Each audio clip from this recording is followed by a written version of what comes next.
Hoje estamos em mais um evento do Museu Guild de Portas Abertas e o ponto de memória do bairro da Terra Firme, comemorando 35 anos do projeto do Museu Guild, um projeto institucional do Serviço de Educação e Extensão Cultural do Museu Guild.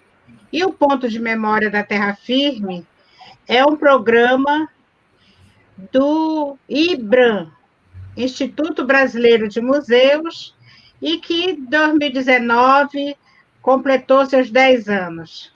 Como não foi possível comemorarmos, nós estamos esse ano comemorando. E essa programação especial de hoje tem esse tema, a análise do pescado. Então, nós temos a alegria de dizer que a doutora Ivaneide Assunção hoje irá apresentar sobre o aquário Jacques Huber. Entre no livro. Então, Ivaneide Assunção, se apresente e conte um pouco essa história importante desse aquário de Belém do Pará. Olá, pessoal aí que está conectado com o Museu de Portas Abertas, o Ponto de Memória da Terra Firme. Eu sou Ivaneide Assunção, funcionária do Museu Guild, ictióloga, mestra em zoologia, com especialização em sistemática zoológica. Trabalho no Parque Zoobotânico, lotada na coordenação de comunicação e extensão, e exerço minhas atividades no Aquário Jacques Huber. Hoje, a minha palestra, eu vou falar sobre o aquário,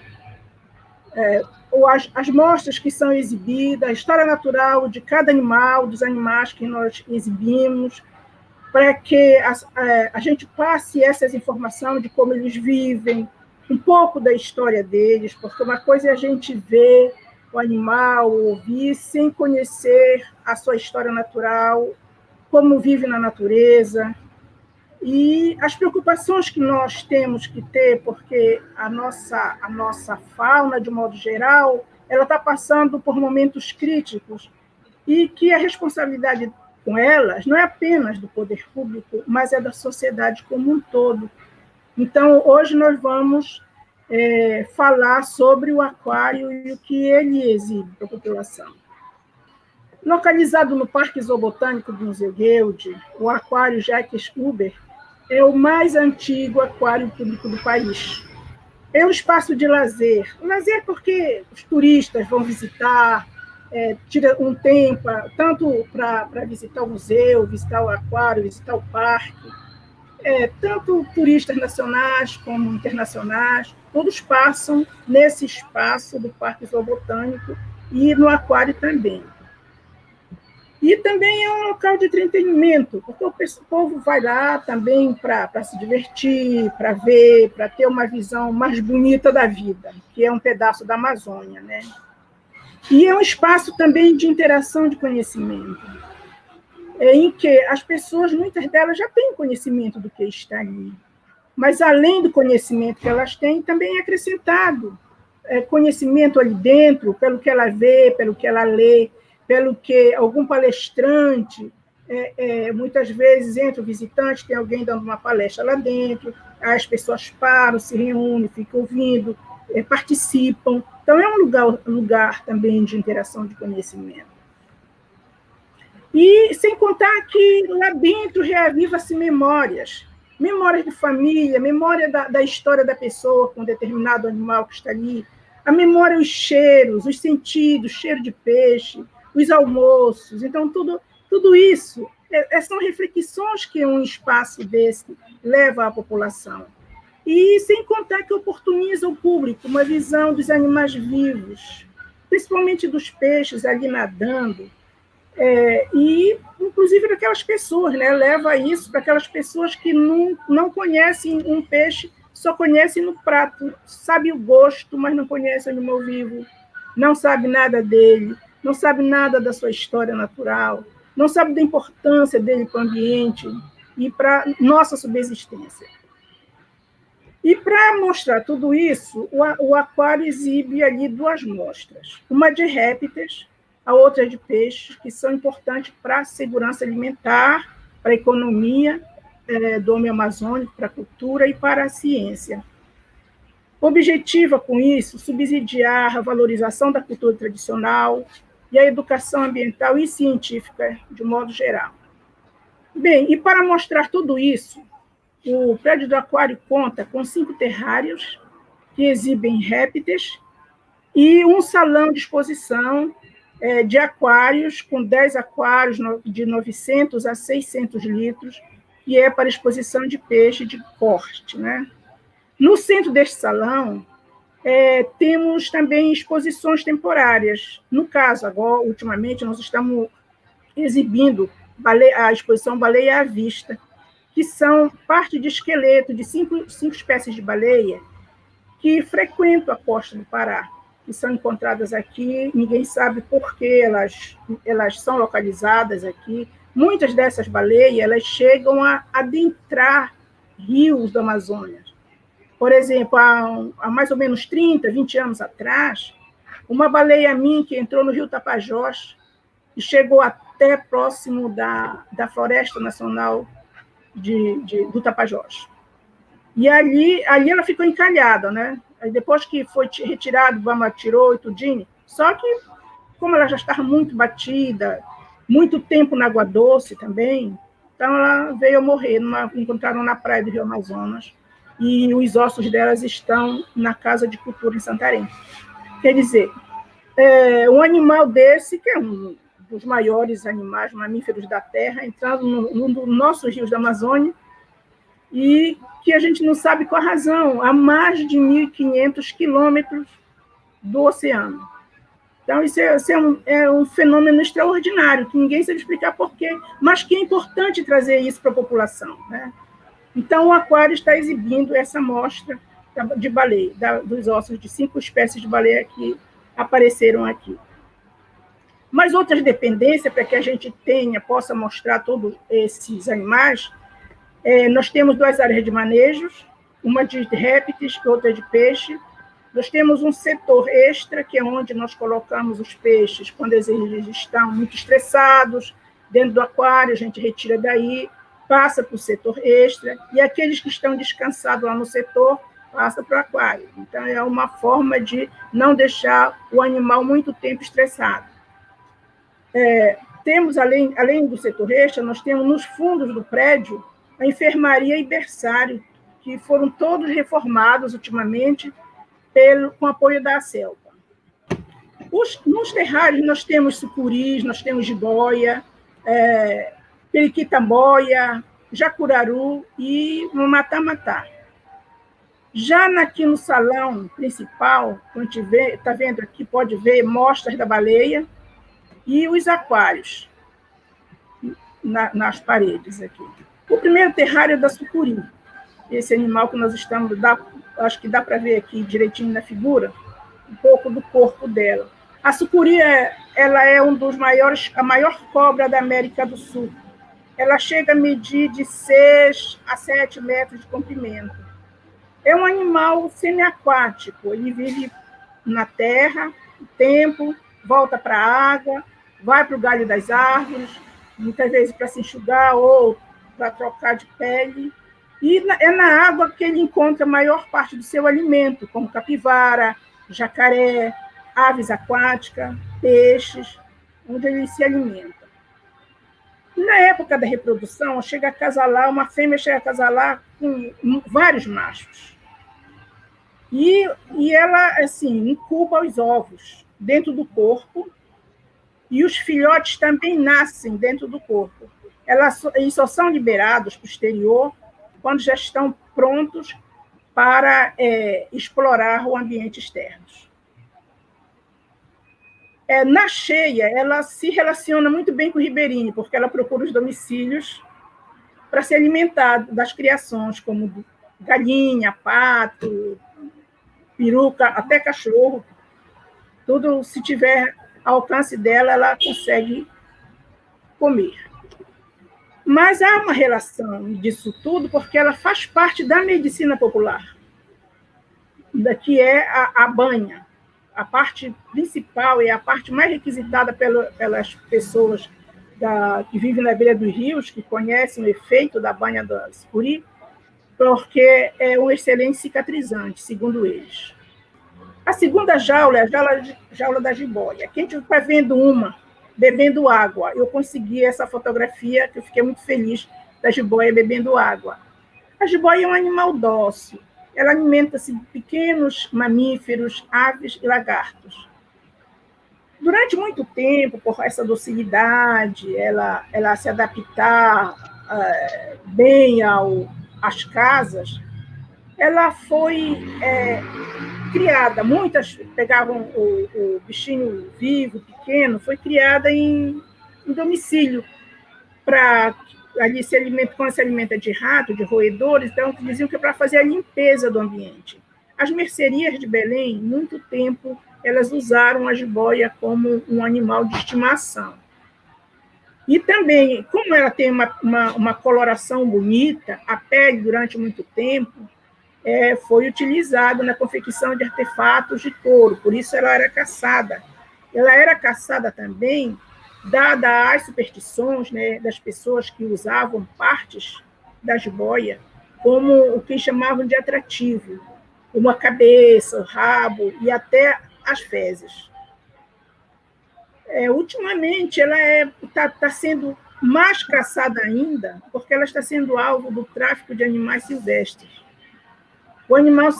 A caça de animais silvestres é uma das ameaças mais recentes que nós temos agora, e que está colocando muito preocupadas as autoridades pela quantidade de animais silvestres que está sendo traficado daqui, principalmente da Amazônia.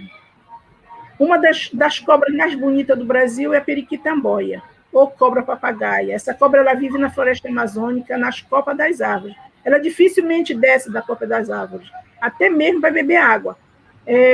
Geralmente ela toma água da chuva. E ali, pendurada no galho das árvores, na copa, ela se alimenta do que passar perto, tipo os pássaros, os répteis, os roedores, ovo de passarinho. Ela não é peçonhenta, mas dizem que a mordida dela é muito dolorida, então é preciso não evitar pegar uma periquitamboia, quem não tem experiência para isso. E, por sua beleza, ela também está sendo vítima do tráfico pesado no mercado de animais silvestres. O jacuraru é um lagarto da Amazônia, ele vive em áreas abertas, mas também é encontrado nas matas. Ele é muito arisco. Ele vive por perto dos rios, onde ele come pequenos peixes, ele se alimenta de ovos, de pássaro e de animais da fauna terrestre mesmo, minhoca, por exemplo. Não se sabe se ele é usado na alimentação do homem, ninguém tem notícia disso, para o que poderia ameaçar, colocar em risco a população.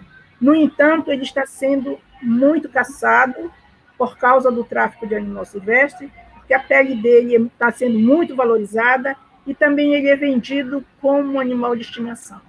E a rota de saída desse animal é pela Colômbia, da Amazônia pela Colômbia, e as autoridades, muitas, nem tomam conhecimento da saída dele. Mata-Mata. Mata-Mata, ela é um dos quelônios mais interessantes que eu acho. Ela vive na bacia amazônica em ambiente raso e calmo. Ela tem um pescoço longo e esse focinho tubular com as narinas bem na pontinha. Então, como ela vive em ambiente raso, assim, numa profundidade máxima de 50 centímetros, no momento da respiração, ela só faz esticar o pescoço, colocar o focinho para fora, respira o ar e volta sem se movimentar. Alimenta-se de larvas de peixe, vertebrados aquáticos, insetos, mas também ela está sendo o alvo de preocupação, porque ultimamente se descobriu que há mais uma espécie. Sabia-se até então que havia somente uma espécie de mata-mata, que é os fimbriatas. No entanto, descobriu-se mais uma. E essa outra espécie ela é restrita da bacia do rio Orinoco e do Rio Negro. E como o tráfico está pesado em cima desses animais, E animal que vive em ambiente bem restrito ele é muito mais ameaçado do que o animal que tem uma ampla distribuição. Então, está havendo uma preocupação quanto a isso, em relação à população de mata-matá. Bem, no aquário, como foi colocado desde o início, nós exibimos mostras de peixe de corte. Não que os peixes ornamentais não sejam importantes. É muito importante a biodiversidade, também porque ele é muito caçado na pesca ornamental, que vale muito dinheiro lá fora, então, com isso, é altamente caçado. Mas um dos principais motivos para que a gente exibisse esses peixes de corte, porque além de ser a principal fonte de proteína, comércio e renda das populações que vivem desse recurso, gera divisa para o Estado e estão sob forte ameaça por conta de interferência humana, por conta de todas as transformações em curso na Amazônia, desmatamento, queimada, garimpo, interceptação da rota migratória, dos peixes que são migratórios, a explosão populacional também, que leva a demanda por alimento, que eleva com isso, no momento em que há muita procura por alimento, eleva também a procura por peixe, a extração de peixe, tem que extrair mais o alimento da natureza. E com isso vai gerando o que a gente chama de sobrepesca, é começar a pescar os peixes jovens, que ainda não se reproduziram, que ainda não deixaram os seus representantes na natureza. E com isso pode levar ao esgotamento desse recurso. Uma outra preocupação que é o tráfico, que é a preocupação mais nova, que ninguém sabe como contornar ainda direito, é que o novo relatório da Organização Britânica contra o tráfico de animais silvestres colocou que o peixe ornamental, carne, pele de pirarucu são os produtos aquáticos mais traficados na Amazônia. Embora o pirarucu seja uma espécie ameaçada de extinção, uma espécie permanente proteção, ele nunca foi parado de caçar. E agora está sendo caçado mesmo com mais potência, devido à exportação da pele, né, do pele de pirarucu, que é usado na confecção de roupa, na alta moda. Então, vale uma fortuna lá fora, a pele beneficiada. E a carne, que é traficada junto com aqueles peixes de criatório, que são certificados pela IBAMA. Aí eles tiram o peixe da natureza, colocam junto com o que é certificado e exportam, como se fosse um peixe legalizado. Para expor esses peixes no aquário, a gente leva em consideração alguns aspectos. Por exemplo, o tamanho deles, o comportamento, a distribuição dele, como ele se distribui na natureza, como é que ele vive na natureza, como ele se distribui na coluna d'água, ou seja, o peixe de superfície, se é o peixe de meia água, se é um peixe de fundo. E também a gente leva em consideração o volume de água do aquário. Aqui nós temos, por exemplo, o pirarucu e a raia negra do Xingu, que é um peixe de fundo e também é uma espécie endêmica do rio Xingu. Só existe lá. E o pirarucu ele se distribui, ele vai respirar lá na superfície, fica na meia água, na superfície e na meia água. Então, há uma certa harmonia entre esse convívio. O pirarucu ele está aqui no nosso aquário porque ele é um dos peixes mais emblemáticos da Amazônia, pelo que ele historicamente representa na pesca, na alimentação, na socioeconomia da região. Muito antes da colonização, já havia uma pesca na Amazônia, uma pesca de pirarucu. Os índios pescavam, conforme documentou Roosevelt em 1991. No entanto, foi no século XVIII que se intensificou o comércio e a pesca do pirarucu, em que ele passou já a ser comercializado em forma de manta seca e salgada. É tanto que, já no século XIX, do consumo local na região, nos seringás e tal, Belém exportava 3.000 toneladas por ano de manta seca e salgada de pirarucu. E, assim, essa relação tão forte do pirarucu com a população, que no século XX, ali no começo do século XX, a moeda do ribeirinho era pele de jacaré, pele de onça e manta seca de pirarucu, que eles trocavam no que chamavam de regatão, eles trocavam pelas mercadorias de primeira necessidade. Então, o pirarucu ele foi muito importante e continua sendo para nós aqui na Amazônia. Mas a primeira reprodução dele se deu aqui no Parque do Museu Guild, em 1939. Até então, ninguém sabia como o pirarucu se reproduzia. E foi aqui que começou, foi o pontapé inicial para que o pirarucu se espalhasse por todo o Brasil e pelo mundo hoje, né? Em vários países, eles criam pirarucu. Então, daqui foi para o Nordeste. Depois de 5 anos, o que foi para o Nordeste se reproduziu, e daí ele foi espalhado por outros estados do país. E até agora a gente tem pirarucu circulando, quem sabe se não é ainda com DNA do Guild. Nós temos também o tambaqui, que é uma das espécies mais saborosas, segundo o que dizem, né, dos peixes da Amazônia. Ele é um dos mais importantes na ictiofauna da bacia amazônica. Mas a produção do tambaqui nos últimos anos ela tem diminuído. No mercado de Manaus, que é o maior assim, produtor de tambaqui, ela caiu de 14.000 toneladas por ano para atualmente estar em 300 toneladas por ano. E no estado do Pará e no próprio Amazonas, comercializa-se peixe jovem, tambaqui jovens, num tamanho que, segundo cientistas, ainda não se reproduziu, de 44 a 45 centímetros, de peixe jovem, peixe que ainda não atingiu a primeira reprodução. O que coloca, é preocupante isso, pela quantidade de consumo desses peixes, né? E é um peixe saboroso, né? Que se pode, é apreciado na culinária, e que se pode, com ele, faz-se vários pratos, várias iguarias. A piramutaba. A piramutaba é um dos grandes bagres da calha do rio Amazonas.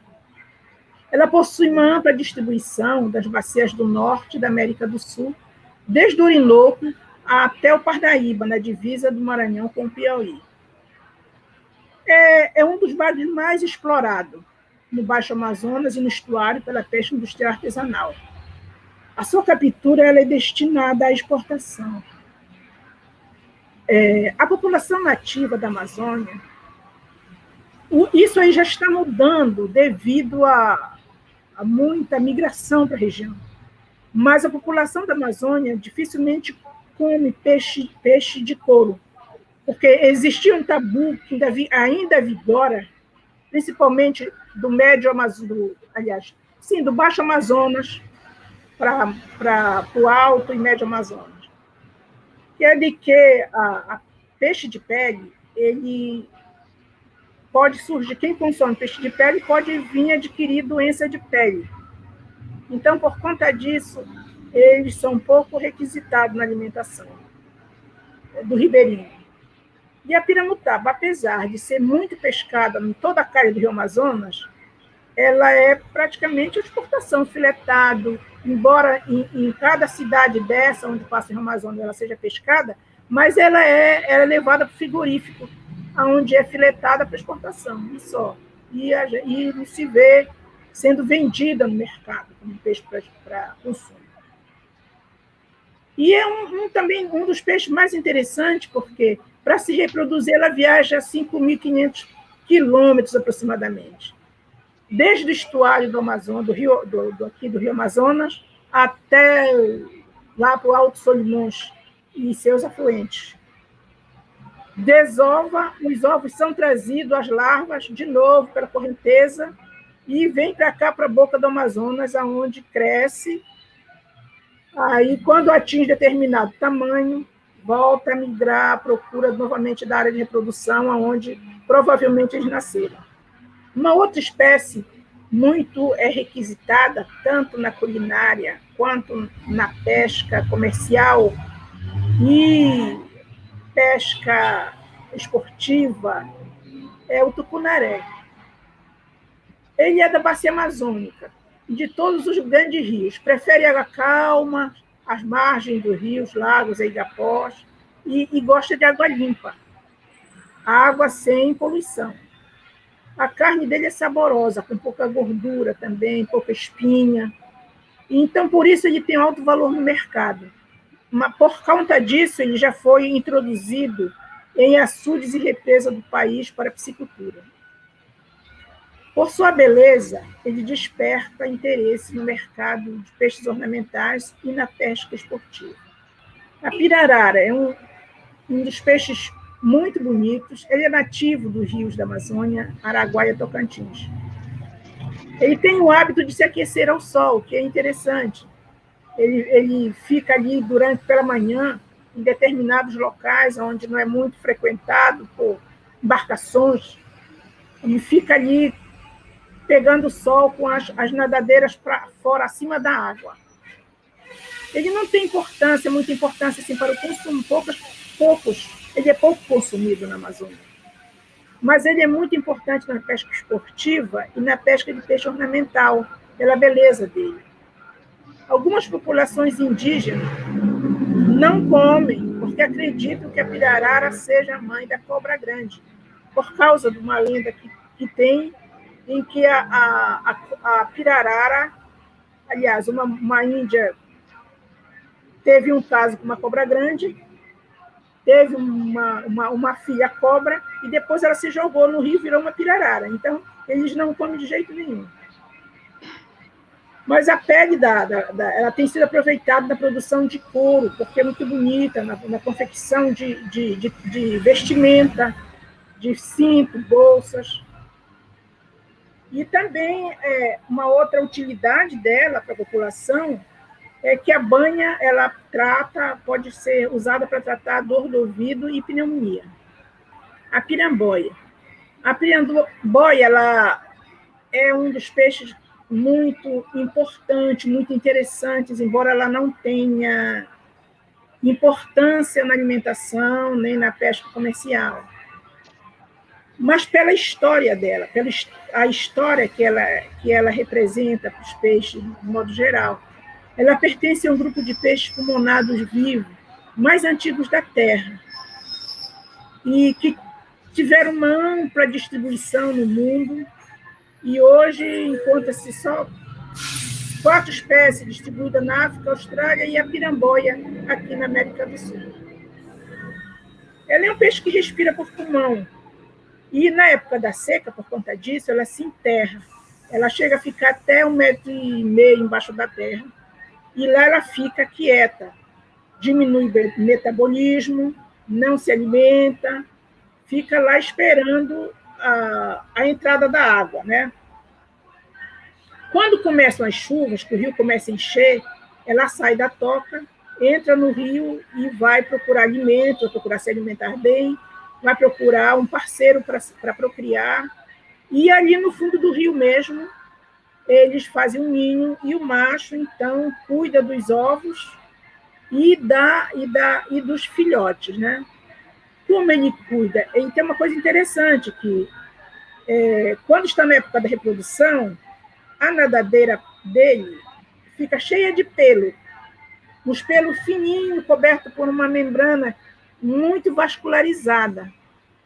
Aí, como a piramboia respira o oxigênio, então o que ele faz? Ele respira o oxigênio do ar, vai para o sangue, chega nessas membranazinhas da nadadeira, aí passa para a água, e os filhos que ainda não têm pulmão, mas têm brânquias, aí eles passam a retirar este oxigênio que o pai fornece do sangue dele para os filhos.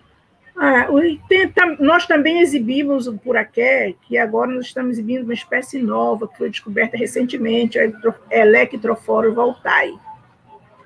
Este nome é homenagem a um físico italiano, Alexandre Voltaire, que foi o cientista quem primeiro projetou uma bateria elétrica baseada na eletricidade do Puraqué. Outra importância científica do Puraqué, dado as várias importâncias científicas que ele tem, é que, estudando-se a fisiologia dele, encontrou-se uma substância, a acetilcolinesterase, que trata doenças degenerativas, neurodegenerativas, que já está tratando, por sinal, esse tipo de doença. Então, é mais uma importância do Puraqué já na medicina. Sem contar que na medicina popular também ele é bastante requisitado, né? A banha e o órgão elétrico tem sido usado para tratar reumatismo, tratar artrose e tratar derrame. E, com isso, nos nossos peixes, eles não estão apenas para alimentar, eles não estão apenas para enfeitar o aquário, estão também para contar uma história da relação dele com o homem, da relação dele com a natureza e com a ciência, de modo geral.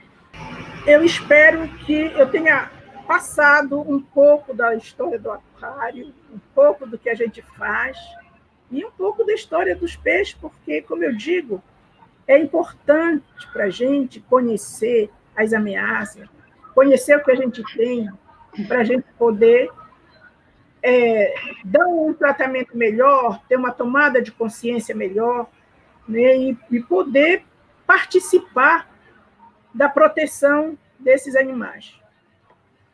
Agradeço a doutora Helena e Quadros pelo convite, a Ana Carla Araújo pela atenção que tem dispensado sempre atenciosamente, e a quem assistiu a esta conversa.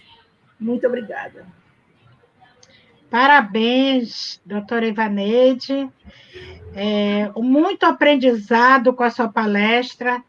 Tenho certeza que a comunidade do bairro da Terra Firme e de outros bairros, né, que estão nos acompanhando, que aprenderam muito, muito com a sua fala, com todo o seu ensinamento, não só sobre esse aquário tão importante, né, para o Brasil, mas também sobre cada espécime que está lá, né?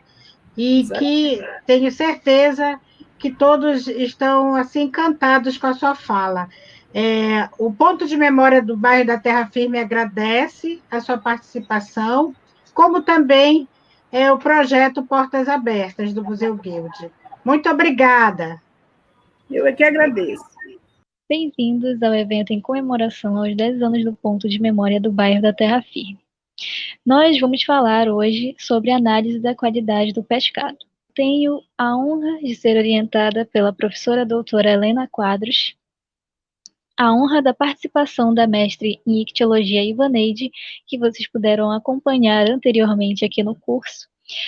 Eu me chamo Ana Araújo, sou estagiária do Museu Paraense Emílio Guild, do Serviço de Educação, estudante de Engenharia de Pesca da UFRA, atuo como voluntária no projeto de conservação de coleções científicas de ciências naturais da UFRA e venho também com a participação, posteriormente aqui a nossa parte, do estudante de pedagogia Arthur Rodrigues, bolsista PIBIC do Museu Paraense Emílio Guild. Bom, primeiro é necessário que eu fale um pouco, claro, não com tanta propriedade quanto a professora Helena, mas um pouco sobre o ponto de memória do bairro da Terra Firme.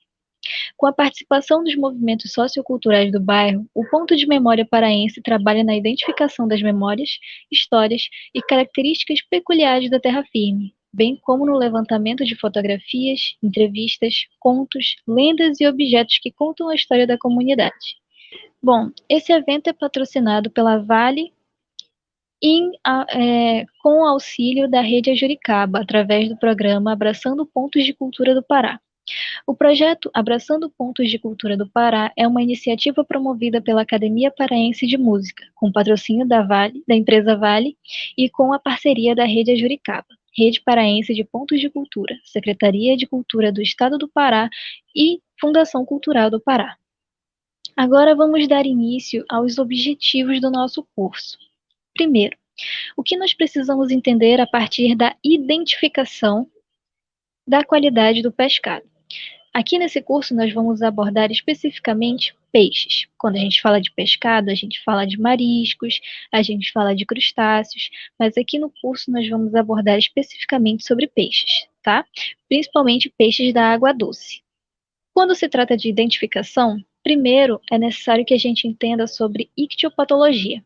O que seria isso? São doenças de peixes. Essas doenças podem afetar diretamente o peixe ou são doenças que podem afetar os humanos. Essas doenças que afetam os humanos são chamadas de zoonoses. Depois, a gente precisa partir para o segundo tópico, que seria o consumo. Dentro dessa ideia, nós precisamos fazer uma avaliação de dados e pesquisas. Claro que todo o curso foi baseado em um levantamento bibliográfico, onde nós trabalhamos diretamente com o caso de zoonoses, certo? Dentro do tópico consumo, o que é importante nós entendermos também? Que existem formas de análise da qualidade desse produto. Então, existem técnicas que nós precisamos aplicar dentro desse produto para que a gente entenda e avalie a qualidade em que ele encontra-se. Após isso, nós precisamos entender sobre o tópico manejo. Dentro do manejo, a gente vai entender sobre prevenção de doenças e depois a gente vai entender sobre uma abordagem pedagógica e expositiva que será feita pelo Arthur. Certo. Analisando alguns dados de algumas pesquisas, principalmente pelo IBGE e pelo CIA Food Brasil, é uma empresa que analisa dados decorrentes de pesquisas, onde a gente pode fazer uma métrica da situação atual de consumo de pescado no Brasil. Segundo o CIA Food Brasil, no ranking de pescados Brasil, o Pará se encontra em primeiro lugar dentro dos estados mais consumidores da proteína do peixe. Dentro da alimentação domiciliar por ano, o Pará lidera em primeiro lugar, seguido de Maranhão e São Paulo. São Paulo como o principal exportador de pescado. E aí, dentro dessa pesquisa, nós podemos entender o seguinte: os consumidores do Pará terão o maior gasto com pescado fresco do país, cerca de 1 bilhão, cifra que corresponde a 7,7% dos gastos totais com alimentação no estado. Existem vários fatores que são preponderantes dentro dessa métrica que nós temos aqui. Primeiro, a região, que nos favorece bastante em relação a pescado, a prática pesqueira, que é uma das principais atuações monetárias aqui da região, e por conta da nossa bacia hidrográfica, que é um dos principais fatores que colaboram, né, para esses números. E por ser uma prática recorrente, nós entendemos que a partir dessa localização e de todos esses fatores que influenciam diretamente nessa prática do consumo do peixe, a gente vai entender posteriormente o porquê que o paraense, até por uma questão cultural, tende a consumir mais pescado do que outras regiões do Brasil.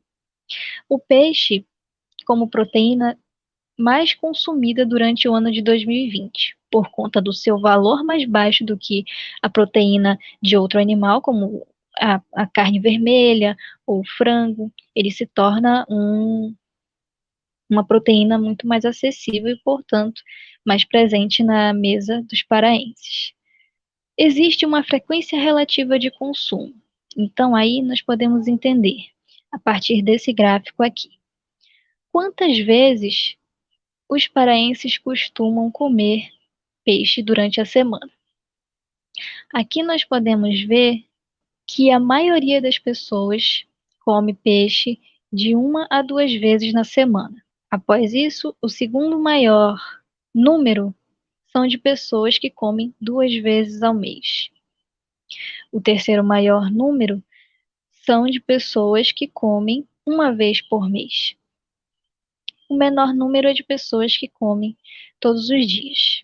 Agora, sobre a análise do produto. Como é que as pessoas que consomem o produto 1 ou 2 vezes por semana, ou mensalmente, ou trimestralmente, analisam esse produto para saber se ele está apto ou próprio para o consumo, certo?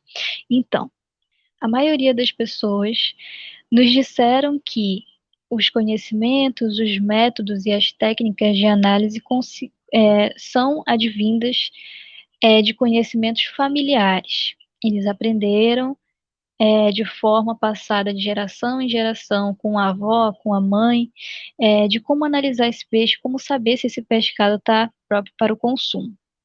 Uma das porcentagens menores foram de pessoas que tiveram esse conhecimento a partir de cartilhas ou de materiais educativos.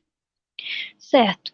Agora, em se tratando de locais de compra. Dentro desse questionário, uma das perguntas foi justamente qual é o principal local em que as pessoas adquirem o pescado. Houve o maior número de pessoas que votaram em supermercados. Isso tem uma justificativa. Aparentemente, os supermercados possuem uma imagética da higiene, da venda, muito mais acessíveis ao consumidor. Então, entende-se a partir daquele ambiente de que se trata de um lugar mais higiênico para o consumo do pescado, para adquirir o produto. Entre os locais de compra que foram citados foram supermercados, peixaria do bairro, mercado municipal, feira livre e, em menor número, claro, o do produtor, diretamente do produtor ou pescador. Produtor, no caso, se a gente tem locais de piscicultura, ou do pescador, diretamente dito, né? Isso é mais incidente nas áreas do litoral ou nas áreas em que o pescado já é tirado e diretamente vendido no abade, ou diretamente vendido no trapiche, ou nas feiras próximas dos locais de pesca. Em segundo lugar, aqui nós temos as feiras livres, porque em Belém nós temos muitas feiras dos bairros. Então, acaba que se torna uma questão cultural a pessoa comprar nas feiras, como a gente tem o mercado do ver-o-peso, e se torna cultural comprar peixe no ver-o-peso. Agora, sobre as espécies mais consumidas de maior procura. Sabe-se que cada região tem uma preferência de peixe, de, digamos, 5 espécies mais consumidas dentro daquela região. Por exemplo, no Maranhão, existem 5 espécies mais consumidas que aqui no Pará geralmente são descartadas, e vice-versa. Então, aqui em Belém, nós temos essa lista de peixes mais consumidos. Dentre eles, os 3 principais peixes são a dourada, a pescada-gó e a pescada branca. As pescadas são sempre muito mais procuradas do que outros peixes por conta da quantidade de gordura e da altura do filé. Então, isso faz com que as pessoas tenham maior procura, até por conta de pratos regionais feitos especificamente com esses peixes, como a caldeirada, como a muqueca. Então, muitos desses pratos são especificamente feitos aqui na região com esses peixes. Agora, avaliando alguns artigos médicos sobre algumas doenças causadas por bactérias, vírus e fungos, e até outros parasitas também. Doenças parasitárias associadas ao consumo do pescado no Brasil. A maioria dessas doenças são causadas principalmente pelo consumo do pescado cru. Então, a ausência da cocção do alimento favorece para a infecção por muitos desses parasitas aqui. A maioria é causada pelo salmão, principalmente pelo consumo do sushi e também pela tainha. Mas então, o que são zoonoses? Bactérias, vírus e parasitas podem contaminar os pescados e atingir o homem como consumidor final, causando desde leve indisposição gastrointestinal até graves consequências neurológicas, levando à morte. Então, o nível que a doença vai atingir o ser humano depende da quantidade de consumo e da qualidade daquele pescado. Essa é a lista das 3 bactérias que podem causar alguma mazela, alguma doença preocupante, e também são as mais incidentes nos pescados, encontrados em má qualidade. Parasitas, eles são organismos mais visíveis. Nós podemos ver a olho nu muitos parasitas. Nesse caso aqui, eumintos e plateumintos são muito mais fáceis da gente identificar visualmente quando eles já estão num estágio de reprodução mais avançado ou num estágio de crescimento mais avançado. Então, é muito mais fácil da gente identificar no pescado. E aqui são alguns exemplos de formas que esses animais podem ser encontrados no peixe, em feiras ou no pescado recém-retirado da natureza também. Aqui nós podemos ver esses vermes, né, alojados no tegumento do peixe, e eles devoram, se alimentam do tegumento do peixe ou podem se alimentar do sangue. Então, por isso eles costumam ficar alojados em regiões de maior terminação nervosa por conter um fluxo sanguíneo maior. Então, principalmente nas brânquias, próximos ao fígado, próximos ao coração, nos olhos. Então, esses vermes são mais encontrados nessas regiões, e por isso existem técnicas dedicadas especificamente para a análise de certas zonas dentro do pescado, ou externamente, na morfologia dele, para identificar a presença ou não desses parasitas. Aqui vocês podem ver os nomes científicos desses parasitas e, posteriormente, buscar aí artigos que falem sobre, caso seja do interesse. Podem printar a tela aí, para vocês fazerem essa pesquisazinha depois. Zoonoses provocadas por fungos. No caso dos fungos, costumam ter uma maior incidência em peixes cultivados em pisciculturas, principalmente pisciculturas de alta densidade. Por quê? Como eles têm uma facilidade de distribuição e reprodução, os fungos se alastram muito mais facilmente dentro de pisciculturas quando tem uma grande quantidade de peixes ali dentro. Então, acaba que se torna muito mais fácil para eles. E isso afeta uma piscicultura em larga escala, dependendo da forma de tratamento que se analisar ali dentro daquele ambiente. Então, aqui vocês podem ver, vou mostrar mais de perto, algumas características morfológicas encontradas em peixes afetados por fungos. Então, principalmente a descoloração de áreas da pele, como vocês podem ver aqui nesse tambaqui. Aqui nessa tilápia já é um nível avançado de parasitose, um nível avançado de reprodução daquele fungo, né, de ele como um agente dentro desse organismo aqui, que é o peixe. No caso dessa tilápia, vocês podem ver que o tegumento já se encontra corroído. No caso desse tambaqui, já é uma forma mais branda, talvez inicial, de ação desse fungo. Então, aqui a gente vê a descoloração de áreas do tegumento do peixe. Aqui, no caso desse peixe, já é uma proliferação de um fungo que causa uma doença chamada doença do algodão. Então, ele afeta principalmente a área externa do peixe, faz com que o peixe libere mais muco, e isso dificulta ainda mais as trocas gasosas e, principalmente, faz com que esse muco infecte outros indivíduos ali dentro daquele mesmo ambiente. Então, torna-se um problema seríssimo e é um dos principais causadores de morte de peixes por fungos em pisciculturas de larga escala. Agora nós podemos identificar alguns sinais clínicos de zoonoses. Nós podemos ver como a descoloração da pele causada por fungos, mas lembrando que também algumas bactérias podem causar essa descoloração. Deformidades morfológicas, as escamas ficam eriçadas, causa a esplenomegalia do peixe, que é uma abertura do ventre do peixe. Então, são deformidades morfológicas que são visualmente muito perceptíveis. Odor não característico. Nós sabemos que o peixe ele tem um cheiro, digamos, íctil, que aqui no Pará chama-se pitiu, inclusive. Mas, dentro desse cheiro, a gente tem como reconhecer quando aquele odor não é característico do peixe, é um odor pútrido.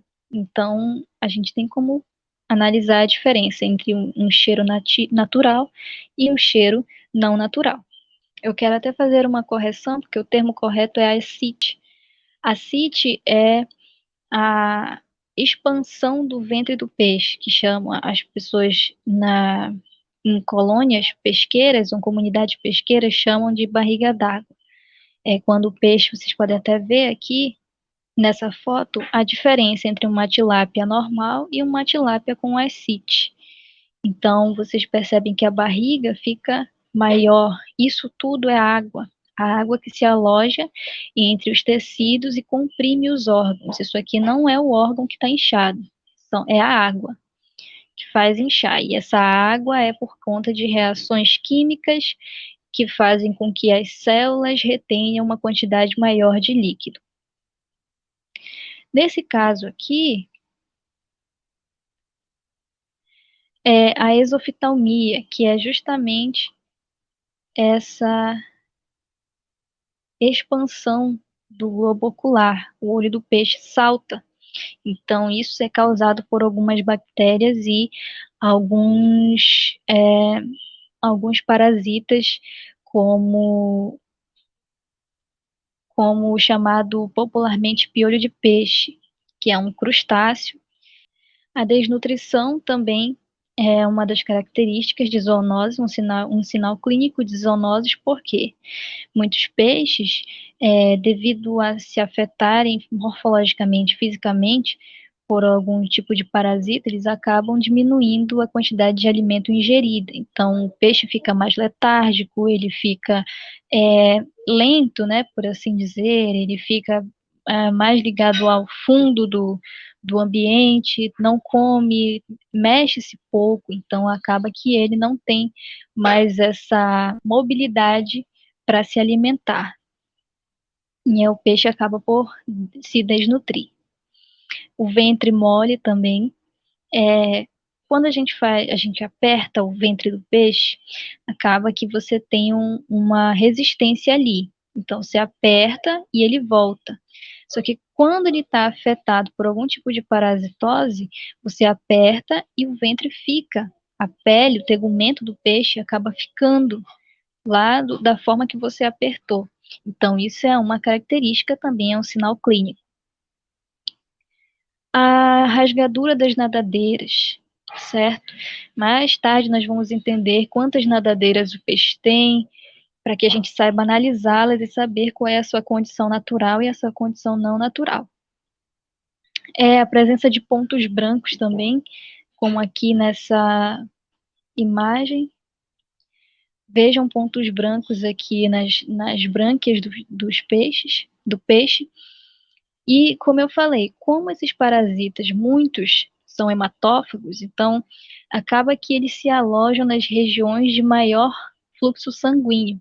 E aqui no caso, o peixe respira, faz suas trocas gasosas, né, por esse órgão. Então, peixes que estão com parasitoses nas brânquias, eles tendem a boquejar na superfície, porque torna-se muito mais difícil as trocas gasosas, então ele usa de outros recursos para ter aí um contingente de oxigênio suficiente para a sua sobrevivência. Agora vamos lá para os métodos de análise e as características morfológicas, certo? Primeiro, nós temos que ver a transparência dos olhos. É muito importante nós vermos como está a condição do olho, se eles têm algum tipo de afundamento, se ele está turvo, se tem algum parasita ali, principalmente vermes, que entram nos olhos e corroem toda a parte interna do olho do peixe. Então, isso é uma das primeiras coisas que devem ser analisadas. Ah, Ana, mas eu comprei o peixe já sem a cabeça, certo? E aí, então, se você comprou o peixe sem a cabeça, ou dentro dessas condições que você for comprar, você pode analisar o brilho das escamas ou da pele, caso seja um peixe de pele, certo? Lembre-se que, como eu falei, muitos parasitas podem causar a produção de muco além do normal. Então, acaba que você precisa ver se a qualidade da pele ou das escamas do peixe estão naturais ou estão além do normal da quantidade de muco. Chega-se até um peixe parasitado, o muco escorrer. Então, isso daí já é um além do normal.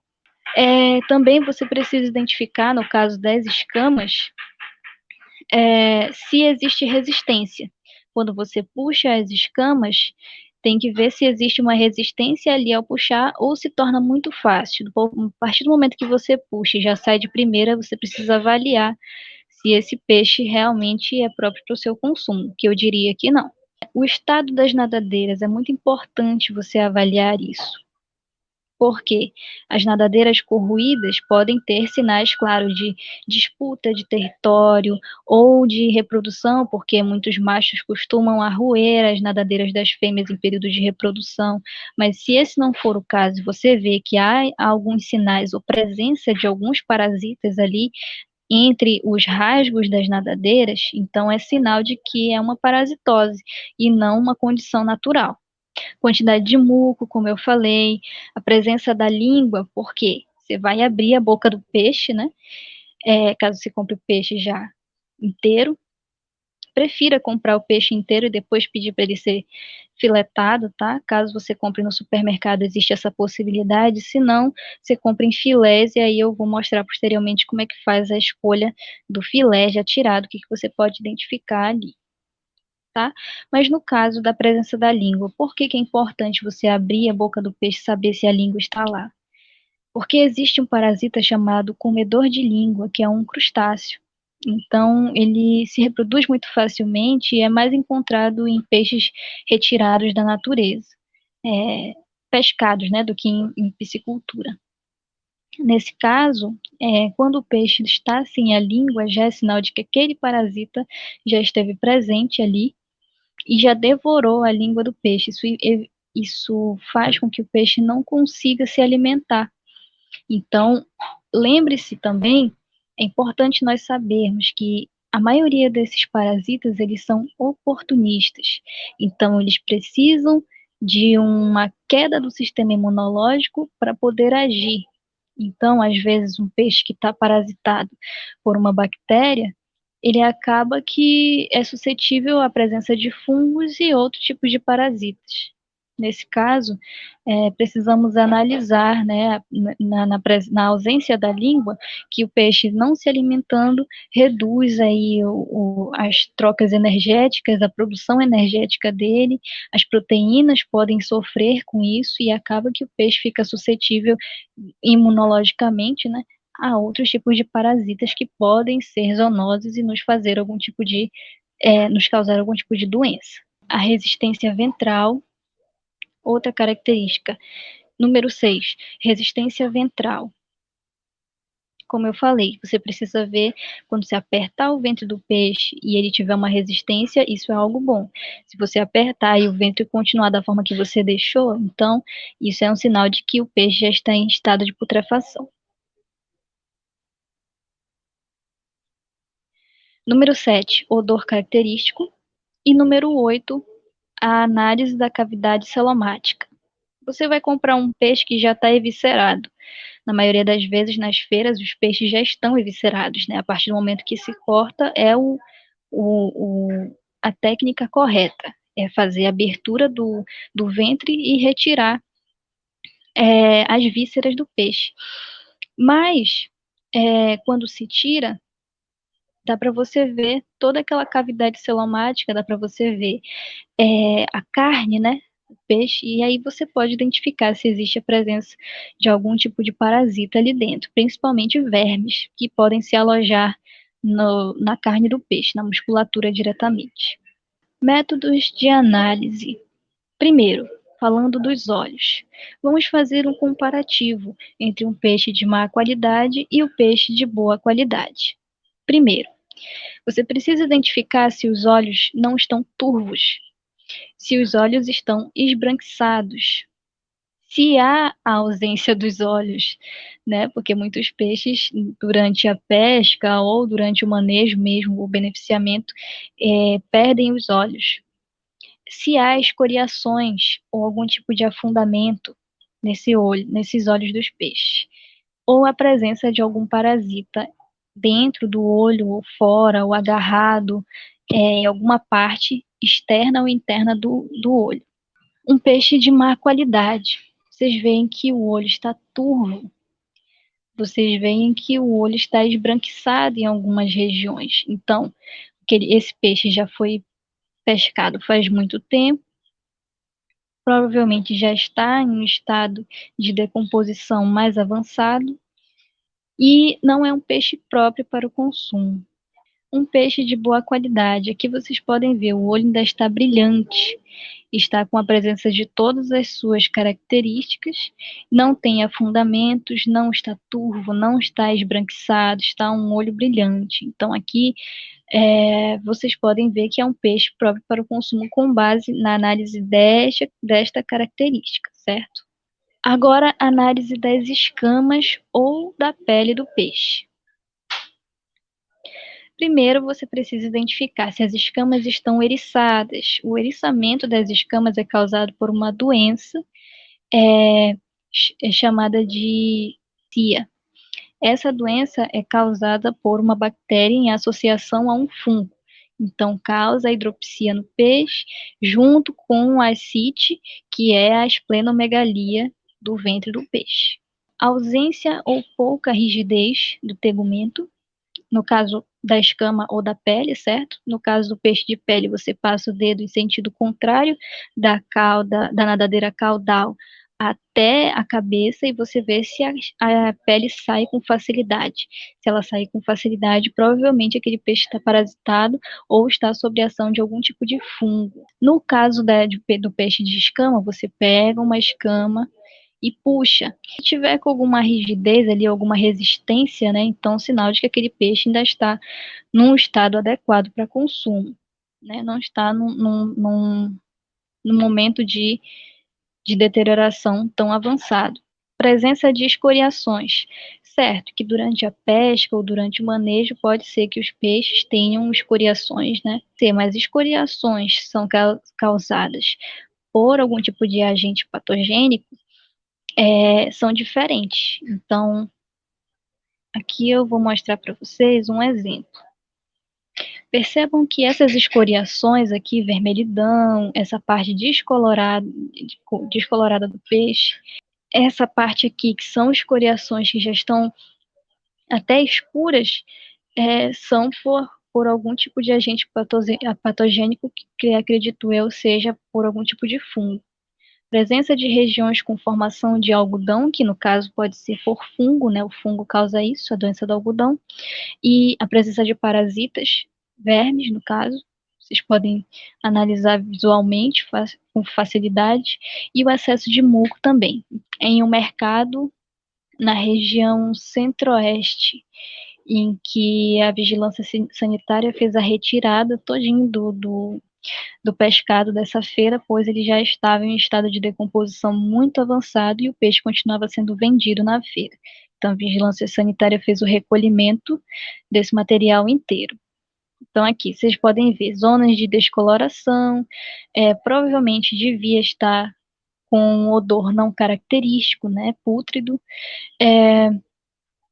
Aqui, eu não sei se dá para vocês verem aí, talvez se der zoom na tela, vocês podem ver que as nadadeiras estão corroídas em algumas áreas, a presença, né, de escoriações, os olhos estão afundados, então isso aí já é um nível de deterioração muito avançado.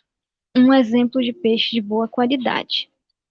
O peixe de boa qualidade, vocês veem que ele está brilhoso, mas não com excesso de muco. No caso de excesso de muco, já ia estar caindo aqui, provavelmente. As nadadeiras estão inteiras, vocês podem ver aqui. O peixe está com um brilho ok, a presença da maioria das escamas também, no caso de todas as escamas, então é um peixe que está em boa qualidade. Certo, agora outra parte dos métodos de análise é do ventre.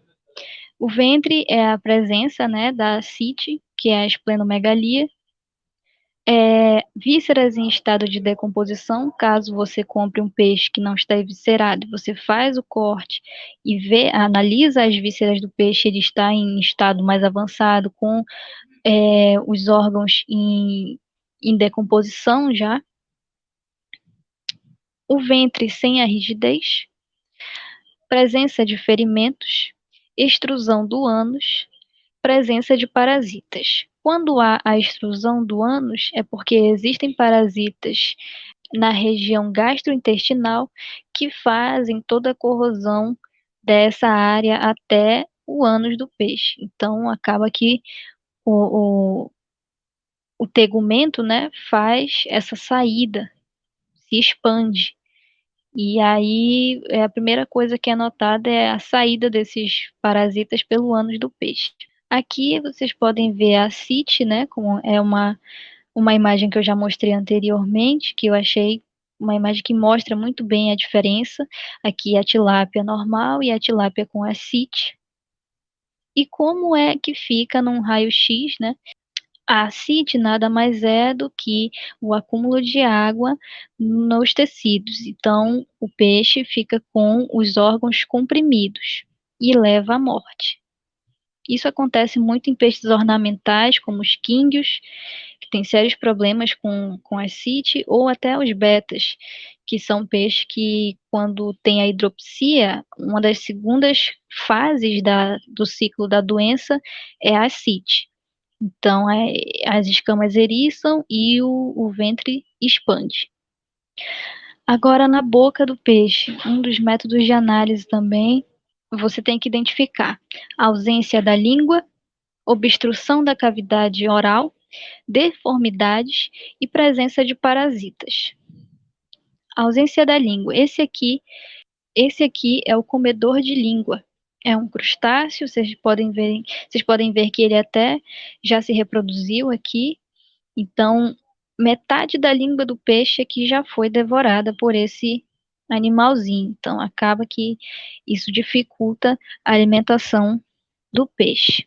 Aqui outra imagem, isso aqui já num peixe ornamental, vocês podem ver a presença do comedor de língua. E aqui são deformidades que podem ser causadas por certos tipos de parasitas. Agora, sobre as nadadeiras.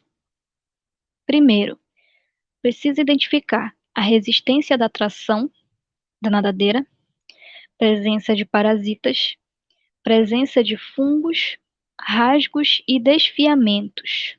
Nesse caso aqui, primeiro, nós temos que entender que cada nadadeira tem um nome e uma serventia para o peixe, certo? Primeiro, aqui em cima, existe a nadadeira dorsal. E depois aqui, alguns peixes têm, outros não, que é a nadadeira adiposa. Aqui, que muitas pessoas chamam de rabo do peixe, não é rabo, chama-se nadadeira caudal. Depois a nadadeira anal, nadadeira pélvica e nadadeira peitoral. Todas essas nadadeiras têm algum tipo de serventia para o peixe. Umas que influenciam na velocidade de natação, outras no equilíbrio, outras em orientação. Nesse caso, em todas as nadadeiras é preciso identificar e fazer a análise uma por uma. Resistência à tração, o que que você faz? Você puxa a nadadeira. Tem casos de deterioração muito avançados que a nadadeira sai inteira. Você tem que analisar se há a presença de parasitas ali nessas nadadeiras. No caso, tem parasitas que causam desfiamento delas, então você tem que ver, identificar se há desfiamentos muito fortes, até a ausência até de algumas nadadeiras, principalmente nadadeira caudal, que é uma das principais nadadeiras atingidas por parasitoses. Agora falando de conservação, e especificamente as formas de manejo do peixe. Primeiro, nós temos que fazer a avaliação do rigor muscular. O que seria isso? Seria a forma de rigidez que o músculo do peixe se encontra em dado momento. A partir desse rigor muscular, nós conseguimos identificar se o peixe já foi tirado da natureza, já foi morto faz muito tempo ou pouco tempo.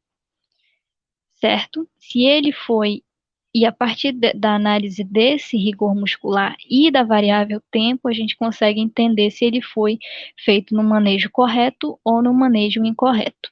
Quando você vai na feira ou no supermercado e você vê os peixes todos enfileirados numa bancada, geralmente eles estão com a nadadeira caudal para o lado externo à barraca ou o stand, o lugar em que o vendedor está. Essa queda que o peixe faz, essa queda que todo esse dorso do peixe faz, identifica para a gente se ele está num estágio bom de conservação. Imaginemos que existe uma linha aqui, certo? Em cima de uma superfície plana, esse peixe está com esse dorso rígido num ângulo reto. Isso significa que ele está num estado de decomposição, deterioração avançado, porque o músculo já está rígido demais. Isso significa que o peixe está num estágio avançado de decomposição. Caso o peixe esteja em um lugar plano e a nadadeira dele, nadadeira caudal, fizer essa dobra, significa que ele ainda está num estágio aceitável para o consumo. Então, isso chama-se avaliação do rigor muscular. Quanto mais rígido o músculo, mais a probabilidade daquele peixe estar impróprio para o consumo. Quanto menos rígido, mais fresco aquele peixe está. Segundo ponto, o local de trato. É importante que você avalie todas as variáveis dentro daquele ambiente que você vai fazer a compra do seu pescado.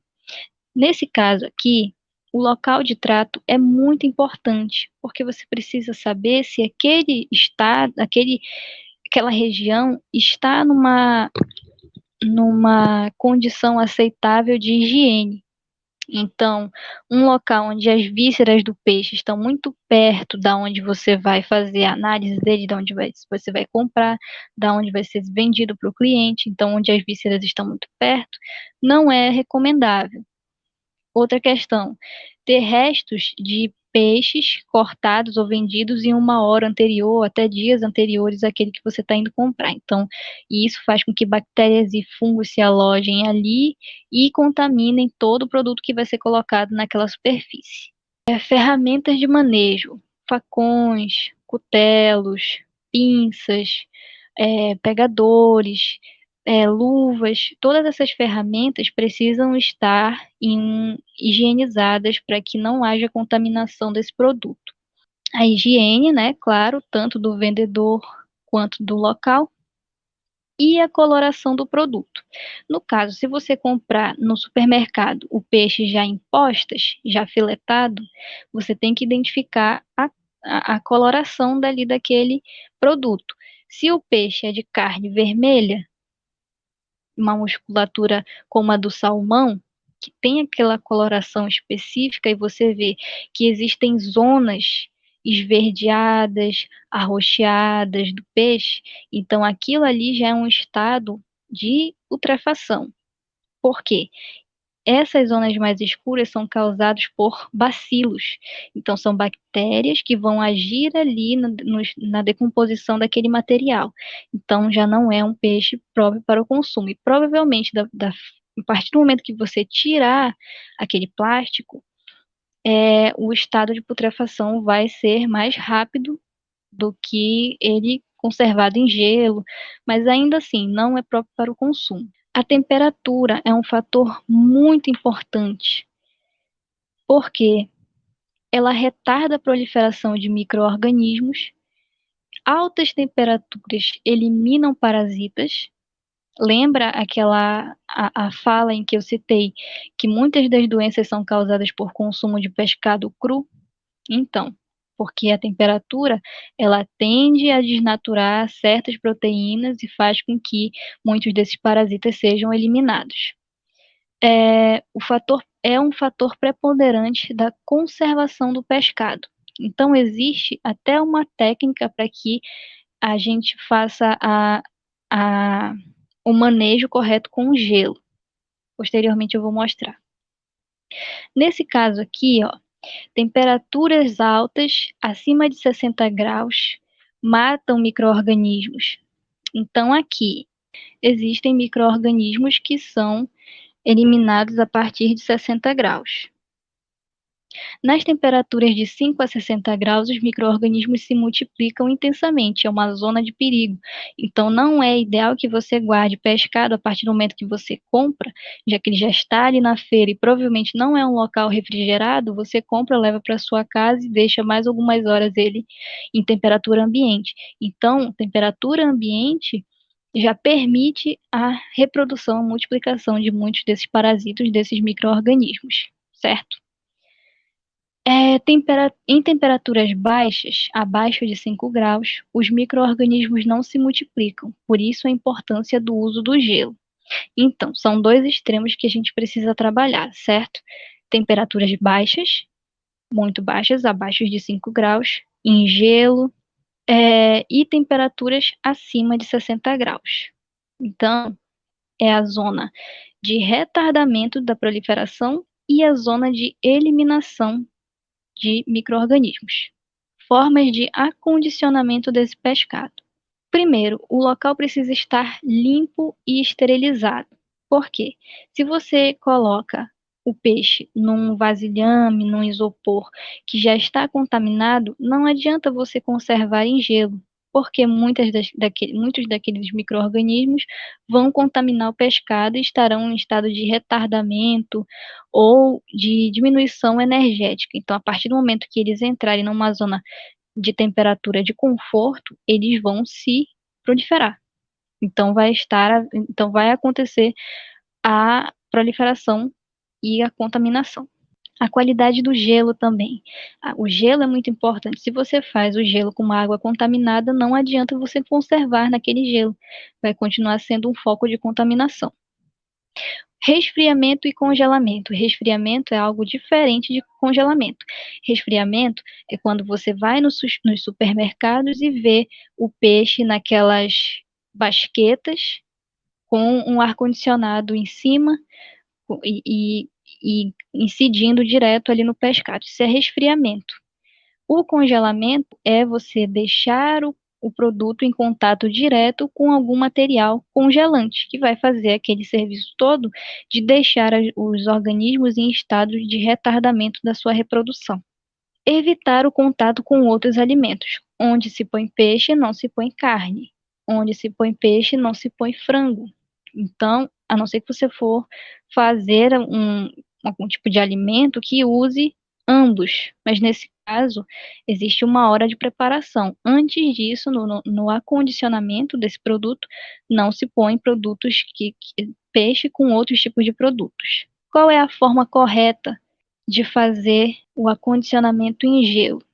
Primeiro, forma errada de fazer é você fazer camadas e camadas de gelo e colocar o produto em cima. Não vai refrigerar tudo. Lembre-se que funciona por contato. Então, quanto maior a superfície de contato do gelo com do produto com aquele gelo, maior a probabilidade daquilo ser refrigerado em todas as suas camadas. Refrigerado não, congelado em todas as suas camadas.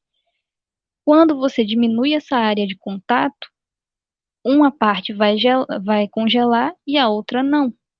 Então, essa que não está congelada, os micro-organismos vão continuar se reproduzindo e vai contaminar os outros que estão congelados.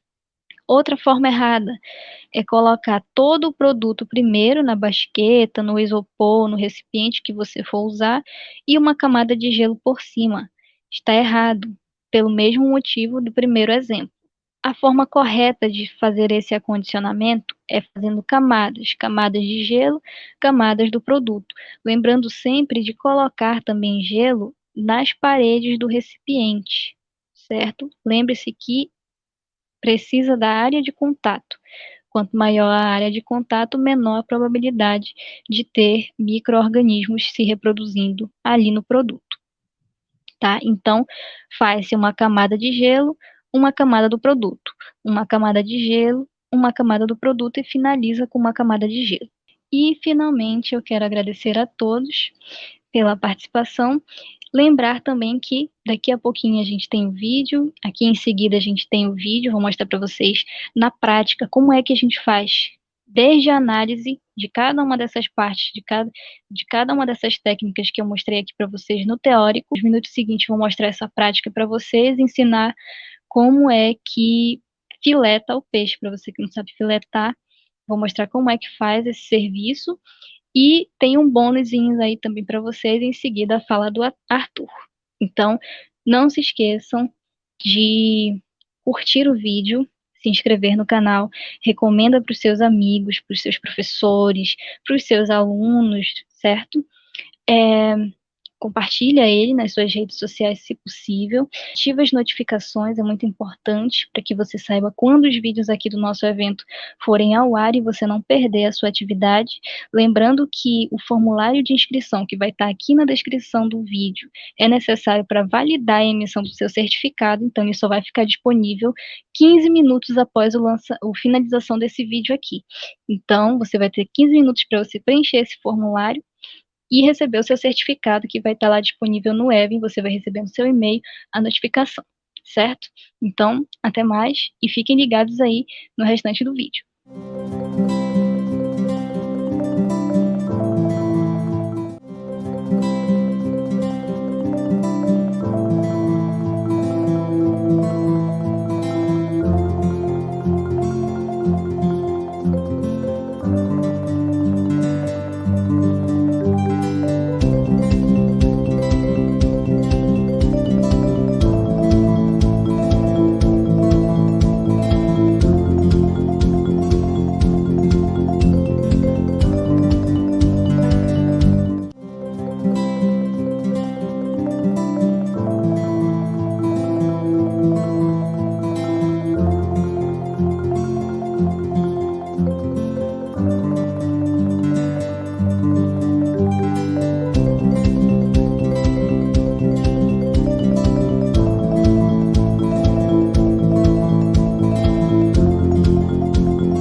Todas, eu me chamo Arthur Rodrigues, sou graduando de Pedagogia e bolsista de Iniciação Científica pelo Programa Institucional PIBIC CNPq.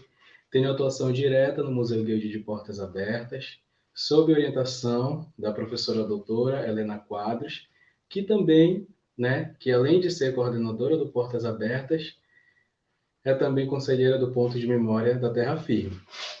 Bom, falando rapidamente do projeto da minha bolsa de pesquisa, que visa justamente trabalhar a inclusão social nas itinerâncias do Portas Abertas.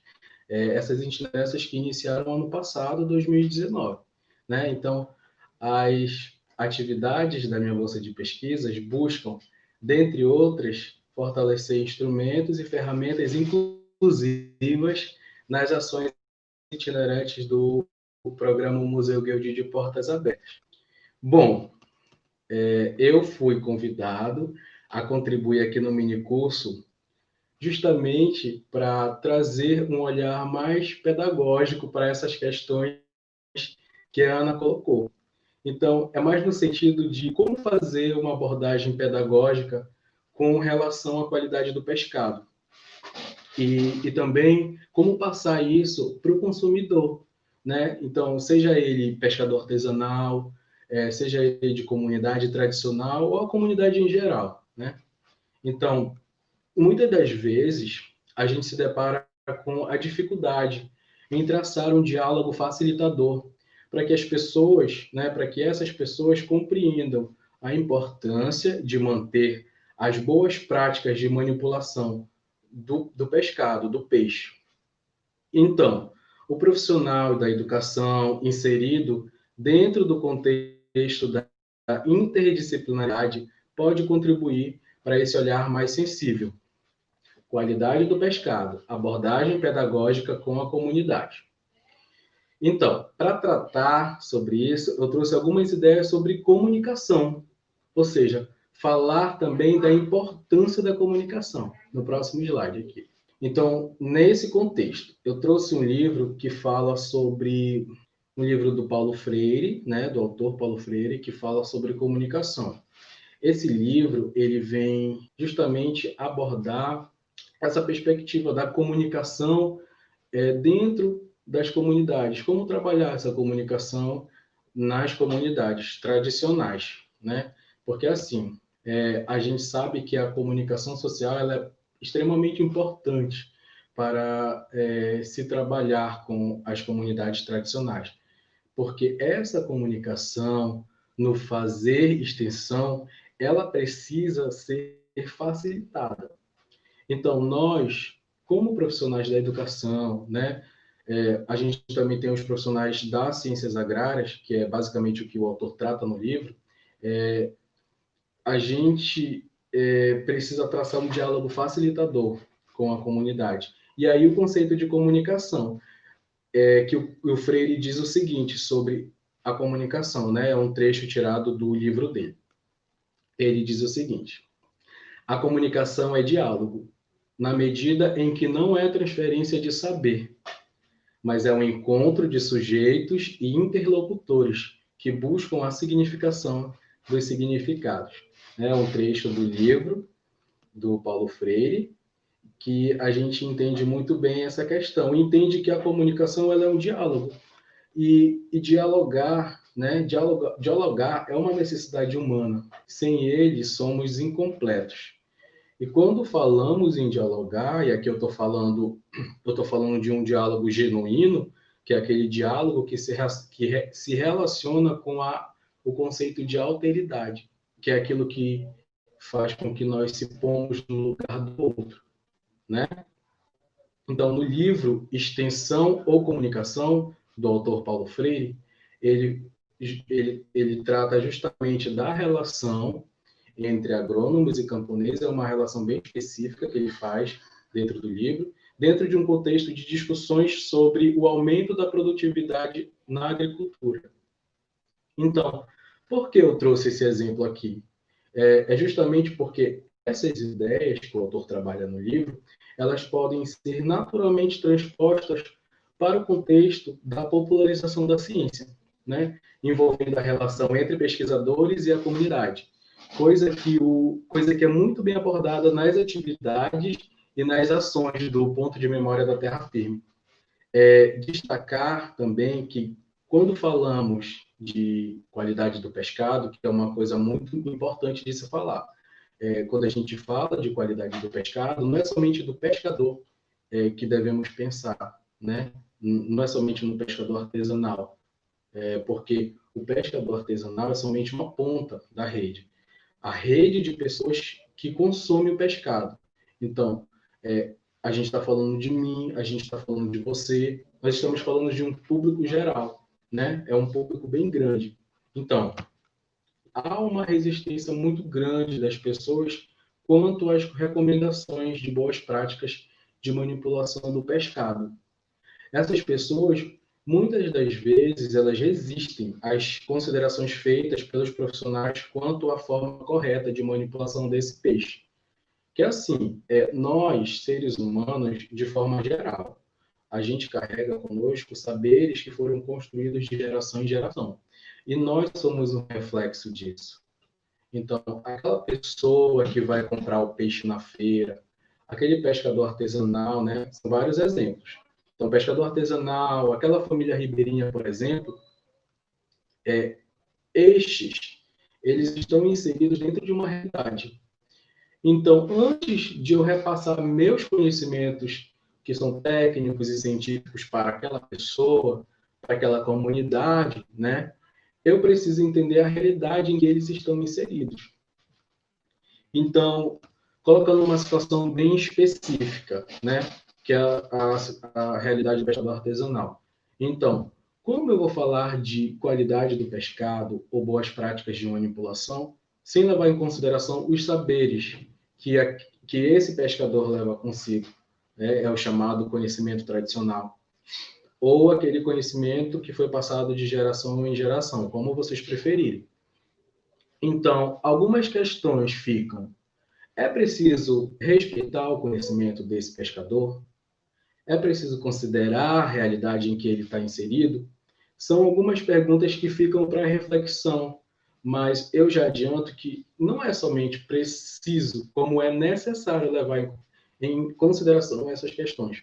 Continuando nesse exemplo do pescador artesanal.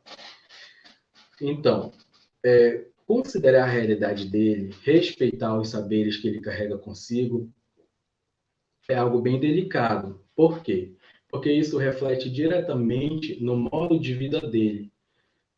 Então, se a gente for colocar aqui, né, a modo de exemplificação, o profissional que vai realizar uma pesquisa, um trabalho numa comunidade tradicional, né, seja o profissional das ciências humanas, aí a gente tem os profissionais das ciências agrárias, né, como o Paulo Freire cita no livro dele, tem o engenheiro de pesca, o agrônomo, enfim, esses profissionais que vão desenvolver um trabalho, uma pesquisa numa comunidade, seja comunidade indígena, comunidades de agricultores rurais ou comunidade ribeirinha, esses profissionais, eles vão lidar diretamente com os saberes que essas pessoas carregam consigo, né?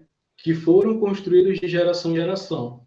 Então, como falar o que se quer falar sem ser invasivo e hostil com os saberes dessas pessoas?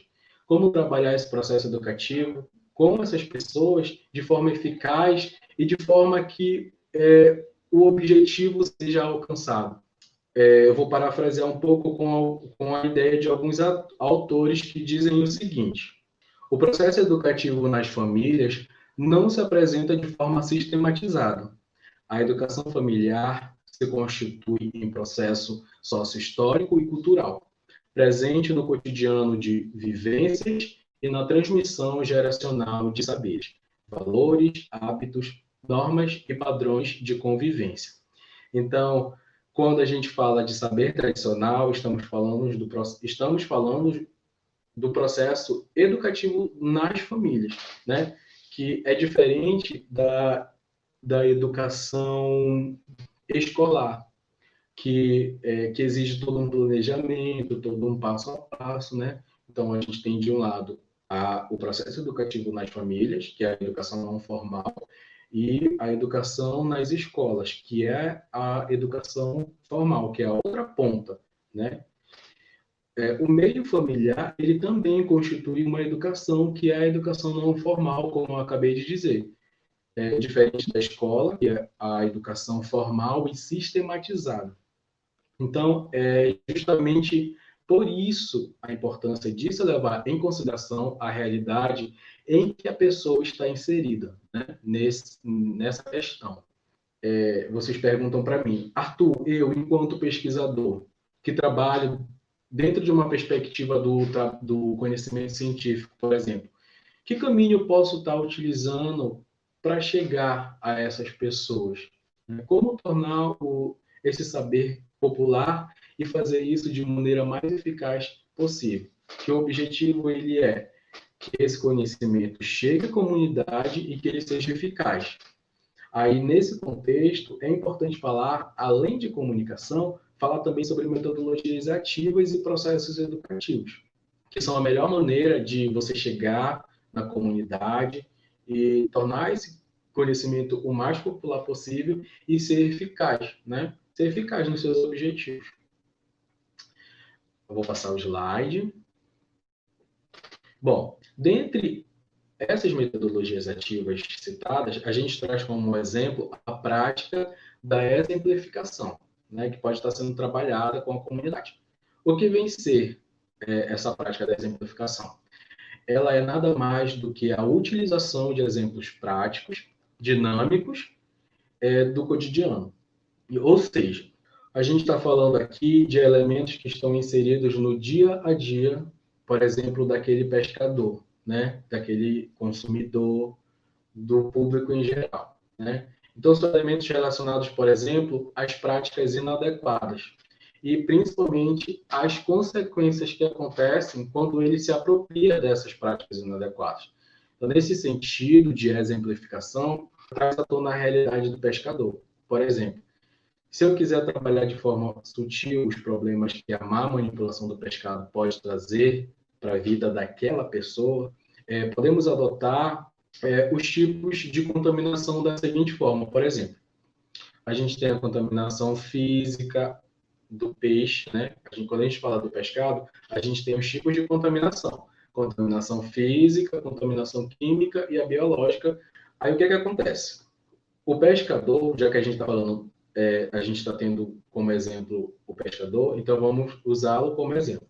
O pescador, ele não associa, é algo hipotético, ele não associa que aquela infecção na barriga corriqueiramente lhe acomete por conta da má manipulação que foi feita no pescado. Ou seja, por conta da maneira inadequada, né, que aquele peixe foi tratado. Aí a gente esbarra em um exemplo muito comum que acontece nas comunidades rurais, comunidades ribeirinhas também é bem comum, que é tratar o peixe no mesmo giral em que se lava a roupa, né? Que é um exemplo disso. Mas isso é comum. E o que acontece? Aquele giral, né? Que o giral, para eles é giral e para a gente é pia. Lá eles tratam o peixe no mesmo giral em que é lavada a roupa. E aquele giral ele contém resíduos de sabão, né? Restos de água sanitária, até por conta da roupa que foi lavada. Então, aquele giral está completamente contaminado com agentes químicos. Então, o que acontece? O pescado ele vai sofrer contaminação química. E aí, qual é a consequência na vida da pessoa que vai consumir? Aí a gente tem um exemplo nítido de contaminação química, né? Os tipos de contaminação. Esse é um exemplo de contaminação química. Aí tem um segundo exemplo também. É muito comum nas comunidades ribeirinhas os pescadores saírem e passarem 3 dias ou mais pescando, né? Nesse processo pode acontecer o seguinte. Então, imagina, aquele peixe que ele capturou no primeiro dia, né? Passou o primeiro dia, passou o segundo, o terceiro e por aí vai. Então, se o pescador não tiver consigo um material para acondicionar o peixe de forma adequada, o pescado vai sofrer uma contaminação biológica por conta do tempo que passou ali, né? Imagina, 3 dias o peixe ali, sem um material adequado de refrigeração, né? A contaminação biológica, ela acontece porque o pescado ele é um alimento muito perecível, ele é altamente perecível, ele estraga muito rápido. Então, se ele não tiver essa maneira adequada de conservação, vai acontecer justamente isso. Aí o que acontece? A metodologia da exemplificação, ela visa justamente associar os elementos reais da vida da pessoa, né, com os processos resultantes das suas práticas. Então, a gente pega um elemento real, que é o pescador ter a prática errada, né, que eu trouxe o exemplo do giral, que ele tratar o peixe no mesmo giral, ou ele sair 3 dias e não levar o material para conservar o peixe. Esse é o elemento real. Isso vai resultar em uma consequência, né? Que é uma infecção na barriga. Associar essas duas coisas. Essa é a prática da exemplificação. Associar esses elementos. Além da metodologia da exemplificação, que pode estar sendo trabalhada com a comunidade, né? Podem estar sendo feitas também oficinas com esse público, utilizando os recursos audiovisuais. Aí a gente tem filmes, né? Filmes que contextualizem com o conteúdo ou com a realidade daquelas pessoas, né? É preciso que o material que for trabalhado em oficinas, por exemplo, ele tenha uma realidade com a comunidade, né? E a gente também tem apresentações em PowerPoint, né? Podem estar sendo utilizadas imagens chamativas que despertem a atenção, curiosidade. A gente tem a conversação dirigida ou discussão, que também é uma excelente ideia para se dialogar com a comunidade.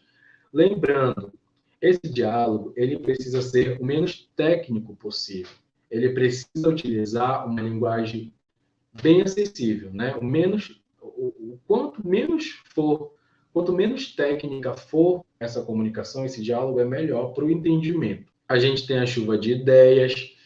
A chuva de ideias ela é basicamente uma dinâmica que ela visa explorar as habilidades, as potencialidades e a criatividade das pessoas. Essa chuva de ideia consiste de você reunir um grupo, cada grupo vai citar uma palavra referente ao assunto. Se a gente está falando, por exemplo, de qualidade do pescado, cada pessoa vai falar uma palavra. Então, eu posso falar higienização, a Ana pode falar práticas, aí uma outra pessoa pode falar contaminação.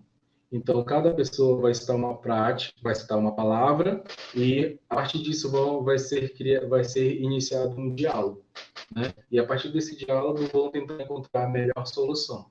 Ela é muito bem utilizada em diversos ambientes e ela também ela tem uma aceitabilidade muito grande. As comunidades, elas utilizam em escolas também essa prática. Aí a gente também tem as rodas de conversas, né? As rodas de conversas elas já são conhecidas do público, elas consistem basicamente no método de participação coletiva, né? Uma participação em formato de debate acerca de uma determinada temática, né? Em que é possível dialogar com as pessoas, os sujeitos. Nesse sentido, esses sujeitos eles se expressam e escutam as outras pessoas, escutam os seus pares e escutam a si mesmo. E a partir disso é iniciado um processo de exercício reflexivo. É algo muito, muito interessante. Eu, como pedagogo, já utilizei em escolas, ele é muito utilizado em escolas, a gente utiliza ele com crianças, né, com adolescentes, e ele tem também uma aceitabilidade muito grande. Tá. No final, eu quero destacar as cartilhas, né? Por quê? As cartilhas elas são materiais bastante utilizados, e eu queria dar um enfoque um pouquinho maior aqui no final para elas. A gente tem aqui um pouco do que os autores falam sobre essa ferramenta em específico, que são as cartilhas, né? Eles falam o seguinte sobre as cartilhas. Colares, ele destaca o seguinte: As cartilhas temáticas servem como meio de comunicação em que o conteúdo contido nela reflete a sociedade. Torres e autores afirmam que a elaboração de cartilhas, quando contextualizadas com os objetivos concretos, estimulam a criatividade e raciocínio dos educandos. Na visão de Barbosa, Alonso e Viana, as cartilhas temáticas vêm sendo utilizadas cada vez mais como material pedagógico em espaços formais e não formais. E aí a gente tem o uso das cartilhas em escolas, em empresas, né, para promover algum tipo de ação, em hospitais, dentre outros. Eu trouxe 2 exemplos de cartilhas utilizadas justamente com foco na educação comunitária e também fora das cartilhas tem um manual. Essa primeira cartilha que vocês estão vendo, ela foi elaborada pela Universidade Federal do Pará. Ela chama-se Cartilha do Pescador Artesanal, né? Ela aborda sobre como ocorre a contaminação do pescado e como fazer a sua higienização, a sua manipulação e também a conservação do peixe. No final, essa cartilha ela trata de aspectos burocráticos, né, de licenciamento de estabelecimentos, abertura de pontos comerciais, mais essa questão. Ela tem imagens chamativas também, né? Como isso é característico das cartilhas. Trabalhar com essas imagens chamativas, a linguagem dela é bem acessível, principalmente quando for ser trabalhada com as comunidades, né? Ela tem esse aspecto, ela tem essa característica. Esse é o primeiro material, né? Essa é a outra parte. Aqui ele está falando da distribuição correta do gelo, né? Por exemplo.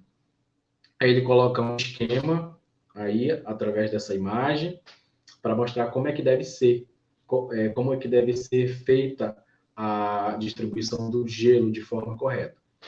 Isso tudo está dentro dessa mesma cartilha. Bom, aí aqui a gente já vai pular para uma outra cartilha. Esse outro material, ele é do Instituto de Desenvolvimento Sustentável Mami-Irauá. E é o seguinte, ele se propõe orientar pescadores e técnicos sobre as boas práticas de manipulação do pirarucu, né? Que é um pescado, é um peixe em específico, né? Que é bem regional aqui do nosso estado, do Pará.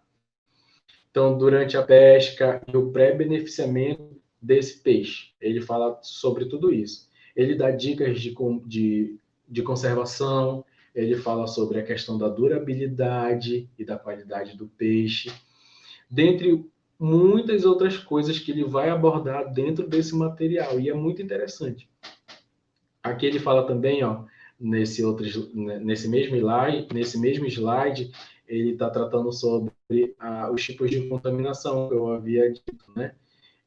Contaminação química, contaminação biológica, através de uma linguagem acessível, de imagens chamativas, que trazem a curiosidade do leitor.